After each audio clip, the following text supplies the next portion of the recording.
नमस्कार. नूतन वर्षाभिनंदन म्हणजे काय? हॅपी न्यू इयर म्हणजे काय? तर तुम्ही म्हणाल ह्या तर आपले विश फॅक्टर्स आहेत.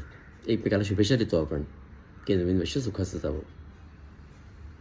आणि असं बरोबरच आहे, शुभेच्छा देणं आवश्यक आहे. कारण नवीन काहीतरी घडतंय, त्यावेळेला नवीन मार्ग अतिक्रमणाकरता शुभेच्छा देणं अति आवश्यक आहे.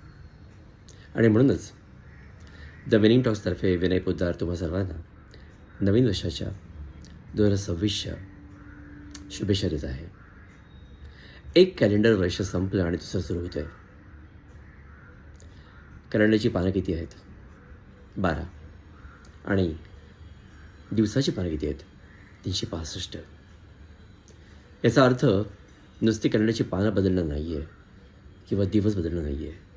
तर प्रत्येक दिवस कसा योग्य मार्गाने जगता येईल, उचित करता येईल, हे नवीन वर्षाचं उद्दिष्ट असावं असं मला वाटतं. आणि ते करता प्रयत्न डे 1पासून करणं आवश्यक आहे. नाहीतर काय होतं, वर्ष येतं, जानेवारी, फेब्रुवारी, मार्च करत करत ऑक्टोबर, नोव्हेंबर, डिसेंबर पण येतात.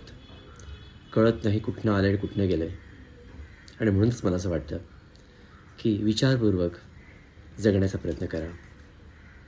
विचार, आचार आणि आहार यांचा संयुक्त विचार करून नवीन वर्ष जगा.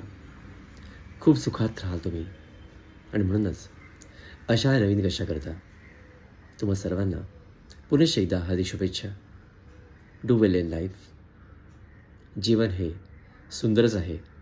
अधिक सुंदर बनवा तुमच्या वर्तनाने, आचरणाने, आहारी विहाराने आणि मनातल्या चांगल्या विचारांनी. नमस्कार. विनय पोद्दार.